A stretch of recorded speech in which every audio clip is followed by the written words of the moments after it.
I want you to imagine something for a second. Um, Imagine if the ultimate blueprint for world peace wasn't hidden in some dense United Nations charter or, locked away in a high security diplomatic vault. Right. But instead, it was actually woven into 16,000-year-old clay pottery, Japanese pop culture, and I mean, this is the craziest part. The simple, everyday act of sweeping a floor. I mean, it definitely sounds like the premise of a very surreal avant-garde Oh, yeah. novel, honestly. But we are looking at a stack of sources today that point to exactly that reality. We're examining how ancient societal structures might actually hold the key to unknotting some of our most complex modern gridlocks. Exactly. And for this deep dive, we are pulling from a really fascinating and honestly quite unexpected mix of Oh, material. absolutely. First, we have a transcript from a viral YouTube video that explores some, well, highly esoteric Shinto theories regarding Japan's hidden role in human salvation. Yeah, that one is wild. It really is. Next, we have a comprehensive 2024 article that maps out the current global landscape of interfaith and intercultural dialogue initiatives. And finally, tying these two totally opposite extremes together, we've got a historical proposal detailing how a specific Japanese spiritual concept of voluntary action bridges right into modern peace building. So our overarching mission today is to connect these seemingly disparate dots. We're going to unpack how ancient Japanese concepts, specifically, ideas around forgiveness and the belief in a shared human spirit, might actually provide practical, actionable frameworks for resolving today's massive, hyperpolarized global conflicts. Yeah, so let's just dive right into the foundational spiritual perspective because the YouTube source presents a Shinto worldview that is fundamentally different from what many of us in the West might be used to. It really is a paradigm shift. The source uses the Tenreikyo tradition as a primary example, and it posits that humans were not created to suffer, nor were we created to be tested or to, repent for some original flaw. The text argues that we were created simply because a cosmic creator wanted to see us live happily.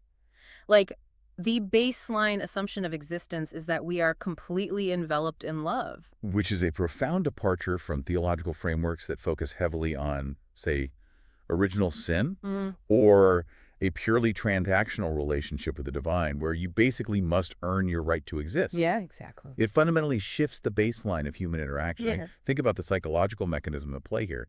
If your starting point is that existence is inherently meant to be joyful, then conflict becomes an aberration. It becomes a glitch in the system rather than an inevitability of human nature. And if you view existence as inherently joyful, you naturally view other humans differently, right? Like you don't see them as competitors. Precisely. So the text introduces this concept of wakamitama. This translates roughly to a shared or divided spirit. The core idea is that absolutely everyone is fundamentally connected at a spiritual level. Right, you're all part of the same whole. Yeah, so if you hurt someone else, you are quite literally hurting a piece of yourself. It creates a moral architecture based on radical empathy. But what is truly compelling here is how the source maps this theological concept onto historical reality. The text points heavily to the Jonan period in Japan, claiming it was an era that experienced 16,000 years without war. I mean, 16,000 years of unbroken peace is a staggering claim. It's massive. And the reason the source gives isn't just that these people were exceptionally passive or uniquely enlightened. It was largely environmental. The land was incredibly rich and nature was abundant. Yeah. The resources were just there. Wait, so if I'm trying to visualize this wakamitama concept in that environment, is it less like a bunch of separate cups of water and more like one massive drop of water that just temporarily splattered? Like, we might look like millions of separate, smaller droplets walking around, but we are actually made of the exact same puddle. That is a highly accurate way to visualize it. You are separate entities sharing the exact same substance. But let me test that logic practically for a second. Sure. If everyone is supposedly the same water droplet, how did the Jumon people actually maintain that peace when the system was stressed? Say, when complete strangers, maybe war-torn refugees from the continent, washed ashore? I mean, human nature usually dictates that when outsiders arrive, we build walls. And that is where the sociology of the Jomon period is just so fascinating. According to the narrative we're analyzing, they didn't rely on walls or weapons. Really? Yeah. When outsiders arrived, exhausted and battered by conflict elsewhere, the locals didn't fight them for resources because the abundance of the land removed the economic driver for war. Instead of fighting, they absorbed them. Oh, wow. The source cites the lineage of Emperor Jimmu and the goddess Konohana Sakura Hime to show a historical pattern of intermarriage. By turning potential enemies into literal relatives, they engineered a society where conflict made no logical sense. Well, yeah, you don't go to war with your in-laws when there's plenty of fish in the sea and deer in the forest. Yeah. They made everyone family under one roof. It's brilliant sociological engineering hiding inside a spiritual principle. Precisely. And the cultural echoes of that Jomon mindset didn't just, stay buried in the ancient past. The source argues they evolved specifically into the Japanese concept of forgiveness, known as yurushi. The etymology of Yurushi is where this source gets incredibly tactile. It's so interesting. The text claims that Yurushi originates directly from the Jomon period itself. The word Jomon literally translates to cord-marked, referring to the specific ropes they used to press patterns into their clay pottery. Right, those really intricate rope designs. Exactly. So the word for forgiveness comes directly from the physical act of loosening that rope. To forgive is, quite literally, to loosen the tension. It's a beautifully mechanical way to understand forgiveness. In many Western traditions, forgiveness is often framed as this grand moral pardon, a sudden wiping of the slate by a higher authority. Right, like a judge banging a gavel. Exactly. But yurushi is a release of built-up pressure. It is loosening the knot. And this idea of loosening permeates modern Japanese culture in ways that are just hiding in plain sight. Yeah, so the source points to Eurochara.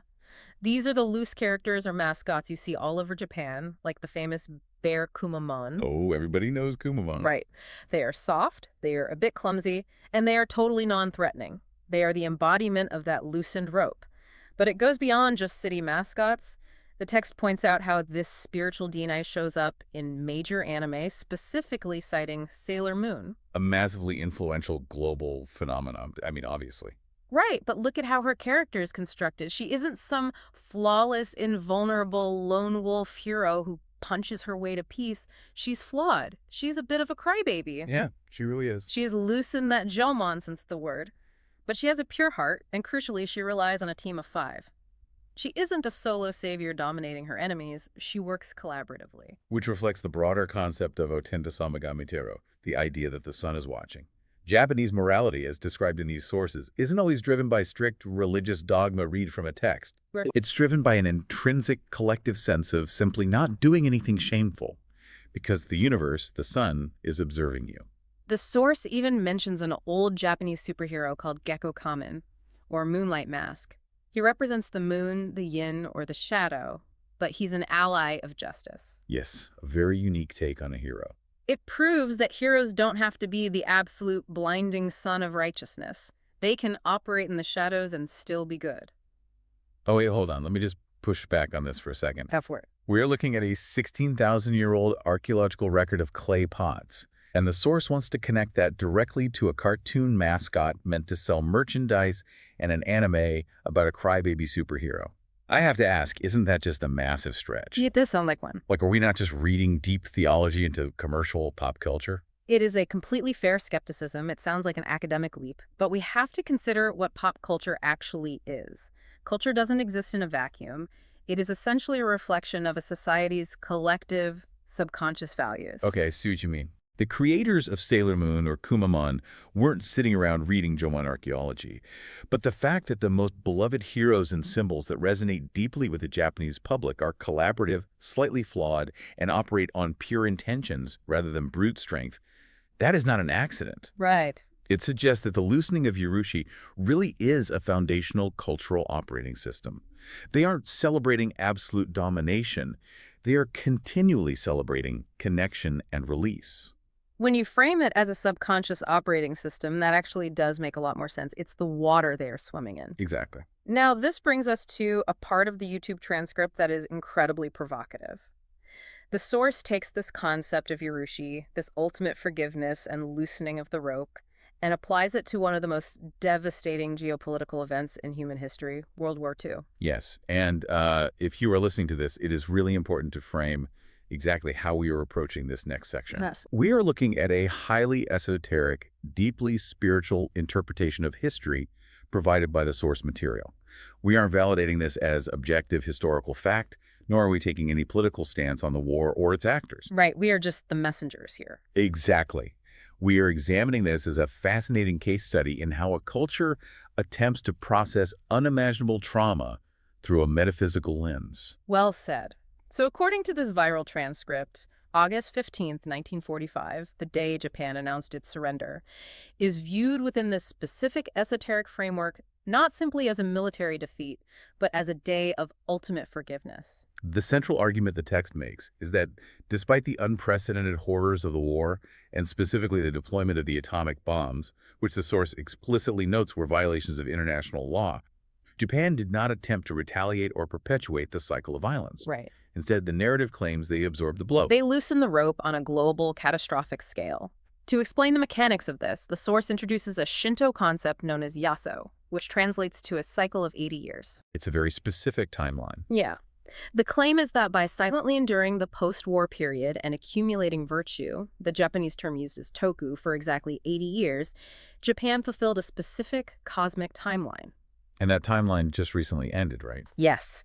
This 80-year cycle, which the text notes concluded just recently, was metaphysically necessary to break humanity's endless cycle of an eye for an eye. The text suggests that Japan essentially forced the demons to bow not through military might, but through sheer, unbroken moral endurance. And this is where the source weaves a massive cross-cultural tapestry that attempts to connect Shinto timelines with Western Christian apocalypse narratives. It's pretty mind-bending. It argues that this 80-year accumulation of toku aligns globally with major Marian apparitions. The mechanism of how the source connects these is just dizzying. It points out that the famous apparition of the Virgin Mary at Lourdes occurred on February 11th, which happens to perfectly coincide with Japan's National Foundation Day. It ties in the prophecies of Fatima and the weeping statue of Mary in Akita, Japan.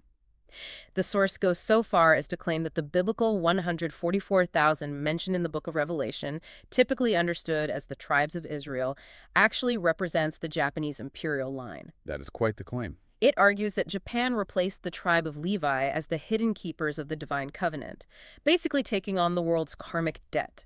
It is a breathtakingly grand narrative.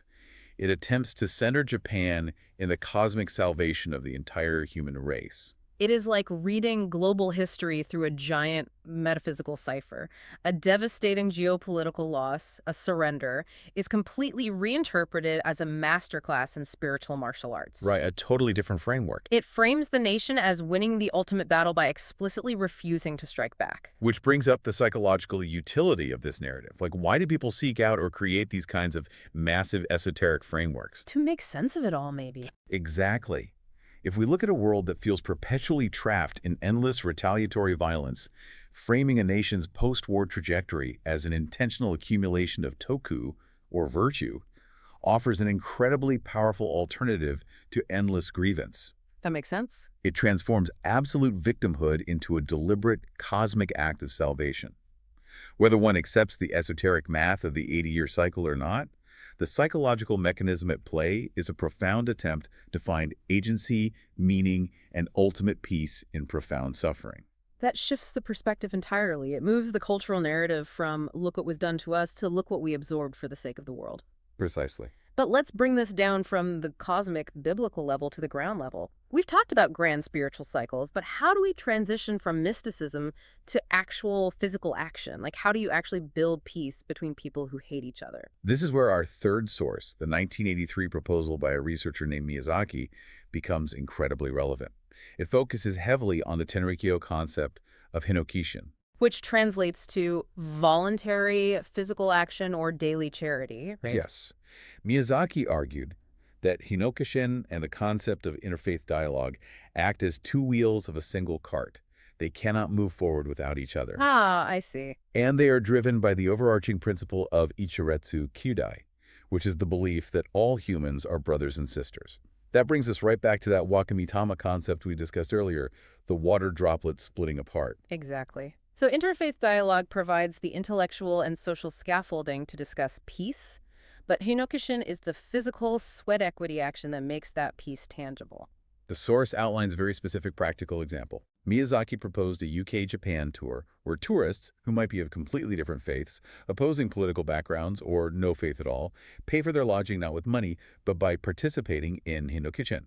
So they would be working together. Right. They would do community cleaning, sweeping, or manual physical labor together in the towns they visit. It creates a shared language of service that requires no translation. But, if you are listening to this right now and maybe rolling your eyes a bit at the idea of solving geopolitics by asking everyone to sweep a floor together, consider the reality of human behavior. It does sound a bit simplistic at first glance. Yeah. I have to ask, though, does sweating together over a broom really bypass the deeply entrenched, centuries-old theological and political debates that usually stall out interfaith peace talks? It does, because physical action creates an immediate, undeniable safe space that words simply cannot. Think about the psychological friction of a debate. Oh, it's intense. Exactly. When you sit across a table from an adversary, your intellectual shields are entirely up. You're guarding your ego and your dogma. But when you share a physical task with someone, you are embodying the concept of wakamitama in real time. Because you're working toward a shared goal. Yes, you are moving together, breathing the same air, working toward a visible, immediate goal like clearing a path or fixing a roof. This makes the intellectual dialogue that happens afterward much easier because mutual respect and physical trust have already been established through labor. That is so true. You aren't forcing anyone to concede a theological point. You are simply asking them to help loosen the rope of the community's burden. You literally disarm them by occupying their hands. That provides such a stark contrast to how we usually see global peace building operate today. Our 2024 article maps out the modern global landscape of interfaith dialogue, and it highlights some incredibly formal, high-level initiatives. The landscape is vast. The article details organizations like the UN Alliance of Civilizations, which works on massive partnerships to combat extremism. But to understand the mechanics of these formal structures, let's look closely at one the text mentions, the Nansen Dialogue Centers. Right, these were created in the post-conflict Balkans, correct? Exactly. The Nansen Centers were designed to provide highly structured, neutral spaces where deeply divided ethnic and political groups could sit down with trained mediators. The goal is to slowly rebuild communication in areas where violence had completely shattered society. A very methodical approach. Very. The common thread across the Nansen Centers, KICI, and the other initiatives in the article like living room conversations, is that dialogue is viewed as a long-term process. It's an end in itself, a slow rebuilding of trust through careful conversation. But let me just check in with the listener's presumed skepticism here, because it's kind of the elephant in the room. Fair enough. With all these incredible organizations, the UN, KICI, the Nansen Centers, putting in years of meticulous effort and millions of dollars to mediate these conflicts, why does the average newsfeed still feel so hopelessly polarized? Why does it feel like international diplomacy is constantly stalling out? Well, if we synthesize all our sources today, the answer to that might lie in the limitations of language itself. Formal dialogue initiatives provide necessary scaffolding. You absolutely need the neutral rooms and the mediators. Right, you need a place to start. But they often lack the physical soul required to break down deeply guarded human barriers. Words are incredibly easy to manipulate. In a high-stakes negotiation, language is often used as a shield to deflect vulnerability. Or worse, language is used as a weapon to score points against the other side. Exactly. And this is where the Japanese models offer a profound critique of Western diplomacy. If these global initiatives could adopt the loosening of the rope, the Yurushi, and combine their high-level talks with shared physical action, the Hinokushin, they might transform sterile intellectual debates into genuine human connections. Yeah, you can't really posture when you're holding a dustpan. The psychological reality is that you cannot argue with the person who is actively helping you sweep the floor in the same aggressive way you argue with them from behind a mahogany negotiating table. Because at the negotiating table, you are opponents. But with a broom in hand, you are collaborators facing a shared mess. It's the difference between merely talking about peace and physically practicing it. It's a profound difference. So let's take a look at the incredible journey we've mapped out today. We started with the environmental abundance of the Jomon period and how they engineered 16,000 years of peace by absorbing outsiders into the family. We explored the tactile linguistic roots of forgiveness in Yurushi, loosening the tension of the rope, and saw how that collaborative, slightly flawed spirit survives in the subconscious operating system of modern Japanese pop culture. We navigated the deeply esoteric framing of World War II as an 80-year cycle of cosmic forgiveness, examining how a culture can process immense trauma by choosing to absorb a blow rather than perpetuate the cycle of retaliation. And we grounded all of that vast metaphysical theory into the very real-world initiatives of global dialogue centers, contrasting formal diplomatic structures with the humble, barrier-breaking act of sweeping the floor together. It is a remarkable through line from ancient pottery to modern peace building. And for you listening, this isn't just abstract geopolitical theory. Not at all. Whether you are prepping for a high-stakes corporate negotiation or, you're just trying to navigate a deeply stubborn family dispute over the holidays, the concept of Yurushi is a practical tool you can deploy today. Where in your life can you loosen the rope?